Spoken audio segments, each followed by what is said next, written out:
नमस्कार. आज आपण अंतिम चक्राकडे वळतोय. यापूर्वी आपण 6 चक्र व्यवस्थित पाहिलीत. आज आपण 7वं चक्र बघणार आहोत. त्याचं नाव आहे सहस्त्रहार चक्र, क्राउन चक्र. क्राउन चक्र म्हणजे त्याला क्राउन चक्र असं नाव का बरं पडलंय?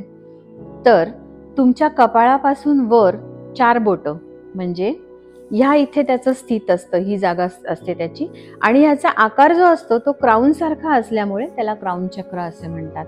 क्राउन चक्राचा रंग 2 सांगितले जातात, एकतर गडद जांभळा किंवा पांढरा. पण खरं सांगू, मला पांढरा रंगच आवडतो. मी जेव्हा जेव्हा क्राउन चक्राचं मेडिटेशन करते तेव्हा कायम पांढरा रंग हा इमॅजिन करते. कारण पांढरा रंग म्हणजे त्याच्यामध्ये सगळे रंग म्हणजे त्याच्यामध्ये आहेत, कुठलाही रंग त्याच्यामध्ये मिक्स होऊ शकतो, असं एक माझं इमॅजिनेशन आहे. त्यामुळे मी पांढरा रंग जास्ती इमॅजिन करते जेव्हा मी सहस्त्रहार चक्राचं मेडिटेशन करते. सहस्त्रहार चक्राचा मंत्र हा ओम असा आहे. ओम हे आपण नेहमी म्हणत असतो. ओम म्हणजे त्याच्यामध्ये सगळं विश्व सामावलेलं आहे आणि त्यामुळे सहस्त्रहार चक्राने आपण डायरेक्ट युनिव्हर्सशी जोडले जातो.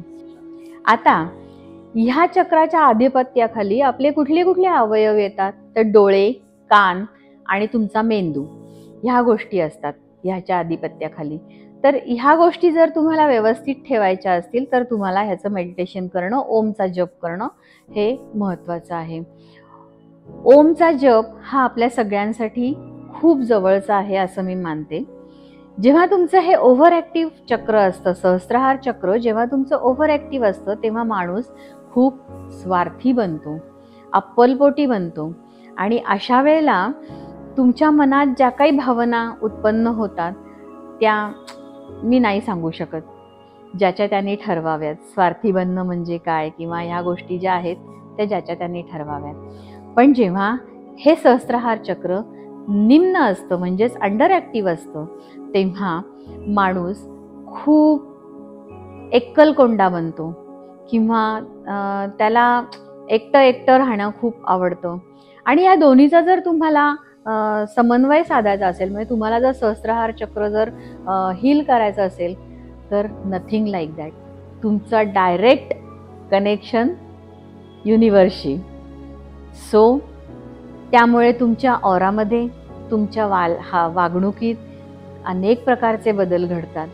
तुम्हाला कुणाशी कसं वागायचं, कसं बोलायचं ह्याचं ज्ञान प्राप्त होतं आणि तुम्ही माणसं ओळखायला शिकता की समोरचा माणूस आपल्याशी कुठल्या दृष्टीने बोलतोय, त्याच्या मनात आत्ता आपल्याबद्दल काय चाललंय हे तुम्हाला सहस्त्रहार चक्र तुमचं हील झाल्यानंतर आपोआप समजण्यास मदत होते. काय मग सहस्त्रहार चक्र हील करायला सुरुवात करणार ना? ओम ह्या जपानीच. आता ह्याचा दुसरी रेमेडी म्हणजे फक्त ओम हा जप करणं, ही एकच त्याची रेमेडी आहे. मग ती तुम्ही ओम हा जप तुम्ही पंचतत्व त्याच्यामध्ये विलीन असल्यामुळे कुठेही बसून करू शकता. अगदी तुमच्या घरातल्या जिथे तुमचा देव्हारा आहे तिथे बसून करू शकता, तुम्ही ओपन स्पेसमध्ये करू शकता, तुम्ही जंगलामध्ये बसून करू शकता किंवा एखाद्या समुद्रकिनारी, अगदी तुम्ही एखाद्या खडकावर बसून सुद्धा ओमचा जप करू शकता. कारण ते पण पृथ्वी तत्वातच येतं ना हो.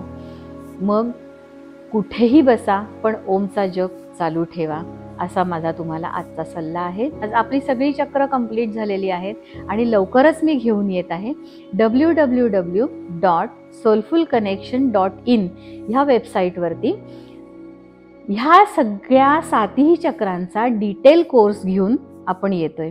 तर मग तो कोर्स साईन करायला किंवा सबस्क्राईब करायला विसरायचं नाही. हा कोर्स नक्की करा, ह्याने तुम्हाला नक्की फायदा होणार आहे, ह्याची गॅरंटी माझी. तसंच अशा प्रकारचे वेगवेगळे व्हिडिओज, आज आपण चक्राचं 7ही चक्र कंप्लीट केलीत. ह्यासारखी नुसती चक्रच नाही, तुम्हाला क्रिस्टल हिलिंग म्हणा, न्यूमरोलॉजी म्हणा किंवा अजून काही टॅरो रीडिंग म्हणा, अशा काही वेगवेगळ्या गोष्टी जर ऐकायच्या असतील तर तुम्हाला सोलफुल कनेक्शन्स विथ गीता हा चॅनल, यूट्यूब चॅनल सबस्क्राईब करणं अतिशय गरजेचं आहे. तर लवकरच जा, आपला चॅनल सबस्क्राईब, लाईक आणि शेअर करायला विसरू नका.